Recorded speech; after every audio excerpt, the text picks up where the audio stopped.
Hey, loving listeners, welcome back to Mind-Blowing Motive. Let me ask you something. Have you ever looked in the mirror and said, I wish I could speak English fluently?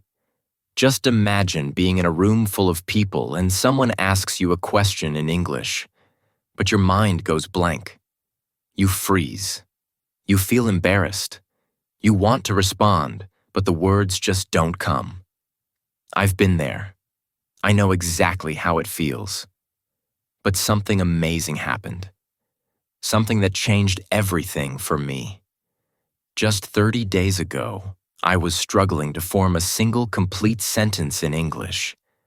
Speaking in front of people made me nervous. My pronunciation was off. I didn't feel confident at all. But today, I'm speaking with confidence, clarity, and even excitement. Sounds unbelievable, right? But it's true, and I want to tell you exactly how I made this transformation in just 1 month. Now let's be real. English is not a magic trick. You can't learn it overnight. But if you give just 30 days of focused effort, passion, and smart practice, you will shock yourself with how far you can go. Most people wait for the perfect time to start. Some say, I'll learn when I have more time. But guess what? That perfect time may never come. I decided to stop waiting and start acting. I gave myself 30 days. No more excuses, no more fear. Just one goal: to speak English and feel proud. In this video, I'm not going to give you boring grammar lessons. I'm going to share my real journey, every struggle, every mistake, and every step I took to improve. If you've ever felt stuck, or if you've ever believed that English is only for smart people, then this video is for you. Stay with me till the end, because what you're about to hear might just change the way you see yourself and your English journey forever. My struggle with English. In school, I would avoid speaking in English at all costs.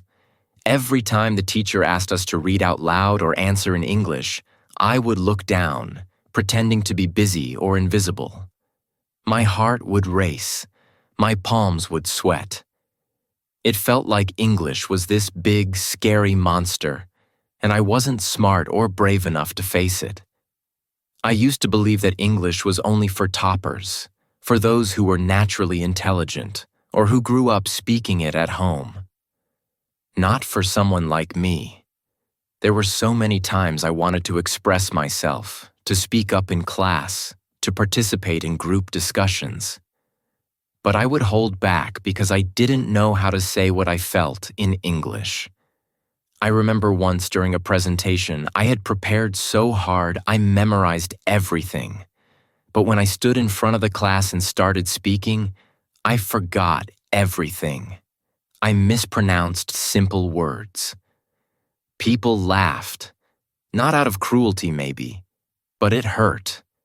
It felt like my confidence shattered into pieces. After that, I stopped volunteering. I stopped trying. At home, things weren't very different. My family didn't speak English, and no one really cared about improving it. Watching English movies or listening to English music felt foreign to me. Even subtitles didn't help much because I couldn't catch the flow of the language.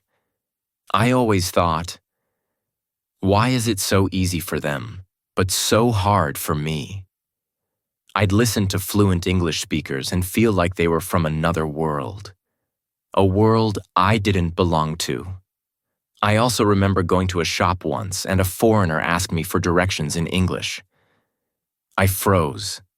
I understood what he said, but I couldn't reply properly. I felt so embarrassed. I walked away silently. That night, I kept thinking about it. Why did I stay quiet? Why couldn't I say something as simple as, go straight, then turn right? That moment haunted me for days. It made me realize that knowing English isn't just for passing exams. It's for real life. And I wasn't ready for it. There were also people who laughed when I tried. You know, those so-called friends who think it's funny when someone makes a mistake. Once, I pronounced vegetable as vegetable in front of a group. They laughed and repeated it again and again like it was some joke. That hurt more than I can explain. I told myself I would never speak English again. I started believing I wasn't smart enough to learn. What made it worse was social media. I'd watch videos of confident people talking in English, sharing their thoughts, giving speeches, motivating others. And then I'd look at myself and think, I can never be like them. I was jealous. I was ashamed. I felt left behind. I would start learning, then stop. Start again, then give up. It was a cycle of excitement, failure, and disappointment. The fear wasn't just about grammar or vocabulary. It was fear of judgment, fear of making mistakes, fear of being laughed at, and that fear became my prison. I didn't even realize when I locked myself inside that cage. I wanted to speak English, not for others, but for myself. But I just didn't know where to start. Every time I opened a grammar book, I felt lost. Too many rules, too many exceptions. It was overwhelming. And instead of feeling motivated, I felt stupid. There were nights I cried, feeling like I wasn't good enough. I kept asking myself, why me? Why is this so hard for me? I wanted to be heard. I wanted to be understood. But the words just didn't come. I watched others speak and wished I had their voice. I wished I had their confidence. I wished I had their courage. But most of all, I wished I had someone who would just tell me, it's okay, you'll get there, just don't stop. The truth is, my struggle with English wasn't just about a language. It was about identity, about self-worth, about proving to myself that I'm not less than anyone else. I realized that behind every confident speaker, there was once a silent struggler like me. And maybe, just maybe, if they could overcome it, so could I. The turning point. Why I decided to change. There's always a moment in life, a single moment, that changes everything. For me, that turning point came on a quiet afternoon during a job interview. I had applied for a position I really wanted, and everything on paper looked fine. My academic background, my skills, my passion, they all matched. I was confident. Until the interviewer greeted me in English. Hi, it's nice to meet you. Can you tell me a bit about yourself? My heart dropped. I was prepared in my own language. I had rehearsed answers. But this felt like a wall I couldn't climb. I smiled nervously and tried to respond. But the words didn't flow. I stuttered, I paused, I mixed up simple grammar. My voice trembled. I felt like I was watching myself fail in slow motion. The interviewer was kind, but I could see it in his eyes. This wasn't going well. I left that room feeling defeated, not because I lacked talent, but because I lacked confidence in English. That was the moment I realized. I had allowed fear to hold me back for too long. That moment broke me, but it also woke me up. That night, I didn't sleep. I kept replaying that interview in my head over and over. I imagined how I could have answered. I pictured myself sitting there, speaking clearly, confidently. And then I asked myself the question that changed everything. What if I stop running from this? What if I give myself just 30 days, only 30, to see how far I can go? The next morning, I made a decision. Not a wish, not a hope. A decision. I said, for the next 30 days, no matter what, I will give English my best shot. I didn't know exactly how I'd do it. I didn't have expensive courses or a fancy coach. All I had was my phone, my willpower, and the belief that I couldn't afford to waste more time. I created a small notebook and wrote in big letters, Day 1. Speak, listen, believe. That first day, I recorded myself speaking just one sentence. My name is Anisi As. I want to improve my English. I sounded nervous. My pronunciation wasn't great, but I didn't delete it. I saved it, because I wanted to remember where I started. You see, before this decision, I always thought I needed the perfect method or the perfect time. But now I knew better. What I needed was commitment, not perfection, not fancy apps, just consistency and courage. I started watching short English videos every day, motivational speeches, basic conversations, beginner stories. I didn't understand everything, but I listened anyway. I repeated words out loud. I stood in front of the mirror and practiced basic sentences like, "How are you?" and "I like to read books." Every morning, I gave myself 30 minutes. No distractions, no excuses. It wasn't always easy. Some days I was tired. Some days I doubted myself. But I kept going, because I remembered that interview. I remembered how small and helpless I felt. And I promised myself, never again. One of the most powerful moments during those 30 days was when I started dreaming in English. It sounds small, but it meant something big. My mind was starting to trust the process. I wasn't just studying English, I was living it. I started thinking in English, even if it was just simple thoughts like, "It's time to eat," or "I need to go outside." I also stopped being afraid of making mistakes. I told myself, every mistake is proof that I'm trying. I used to be embarrassed to speak in front of people. Now I started recording short voice notes. I even posted 1 or 2 videos online, not to show off, but to prove to myself that I could. The turning point wasn't just that interview. It was what came after, the decision to change, that fire inside me, that refusal to let fear win again. I realized that the difference between those who succeed and those who don't is action, not skill, not background, just simple daily action. Looking back, I thank that failed interview. It exposed my weakness, yes, but it also revealed my strength. It forced me to grow. It reminded me that we don't rise when things are easy.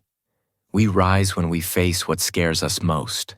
So if you're listening to this and you've had your own interview moment, maybe someone laughed at your English, maybe you missed an opportunity, maybe you feel stuck, know this: your turning point can begin today. You don't need 5 years. You don't need to be perfect. All you need is 30 days and the courage to try. That's all I had, and that was enough to begin the change. The 30-day learning plan.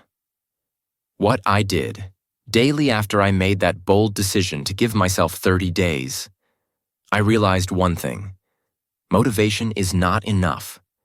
I needed a system, a plan, a daily routine that was simple, doable, and effective.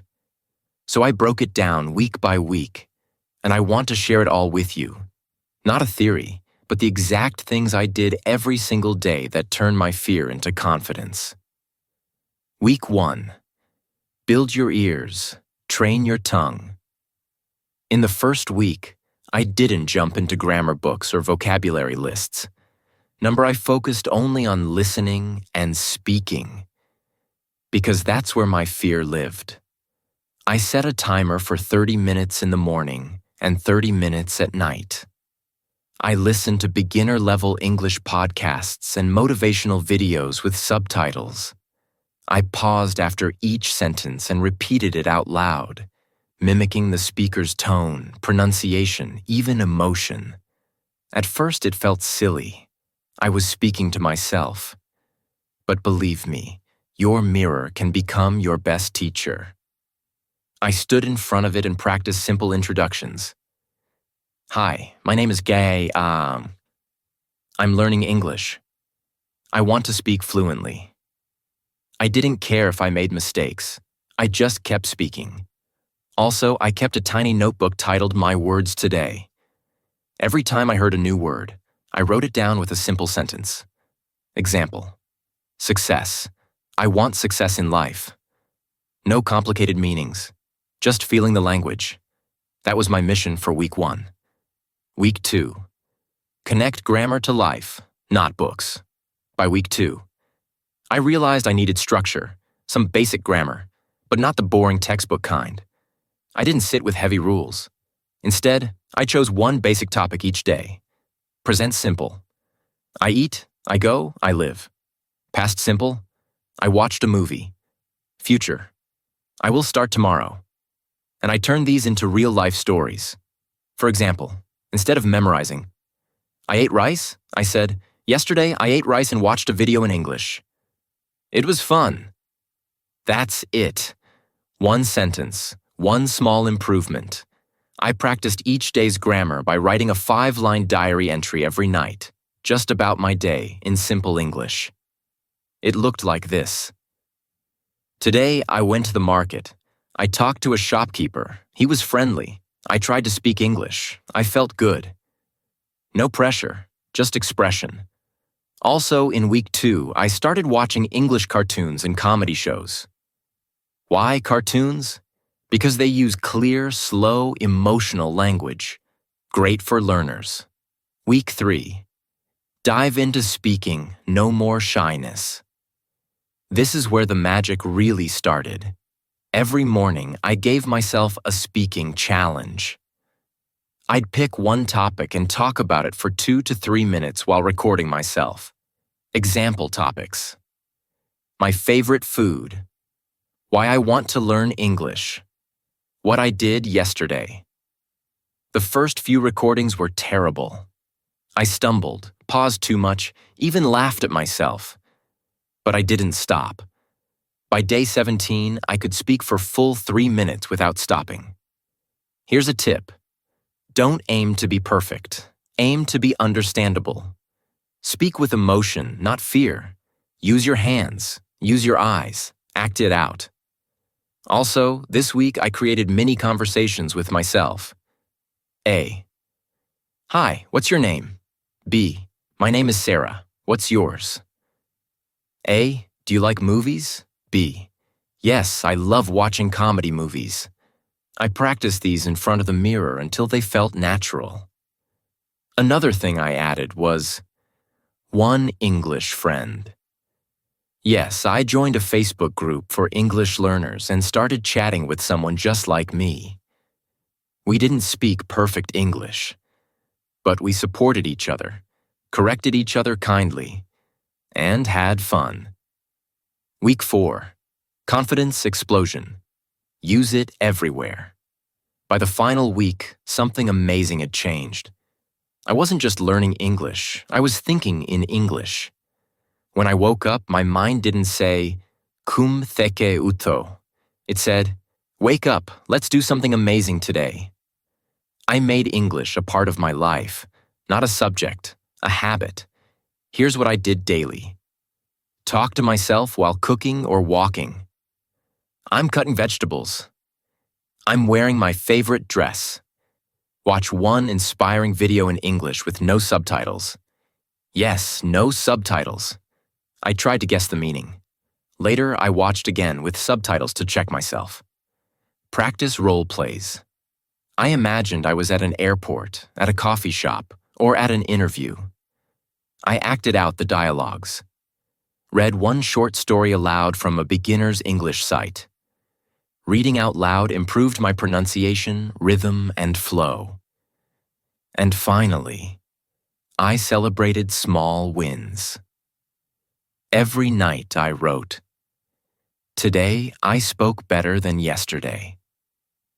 Today I understood 3 new words. I am proud of myself.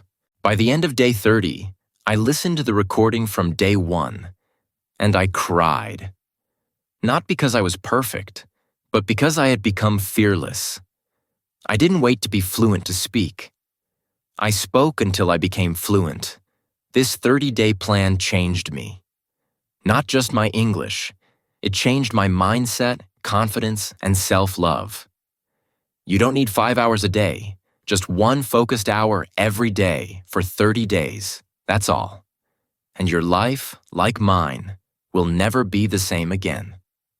Final advice, what I learned and what you should remember. Looking back now, I smile at the version of me who was scared to say even one English sentence.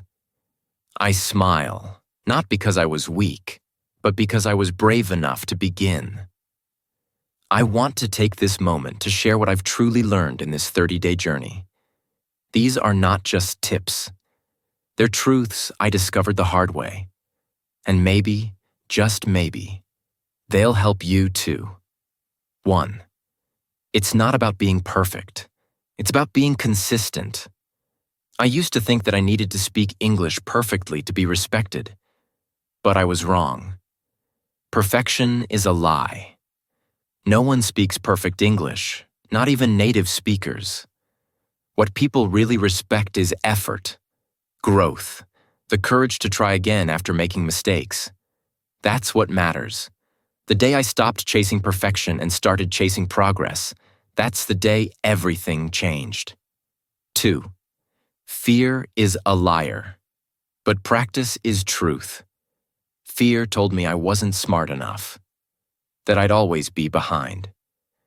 But when I practiced daily, I proved that fear wrong. You see, your brain is like a muscle. The more you use it, the stronger it gets. And just like going to the gym builds your body, speaking English every day builds your voice, your rhythm, your confidence. 3. Grammar matters, but it's not the starting point. Yes, grammar is important, but it's not everything. I wasted so much time memorizing rules without knowing how to apply them. What worked better was speaking simple, real-life English. I eat rice. She goes to school. He is my friend.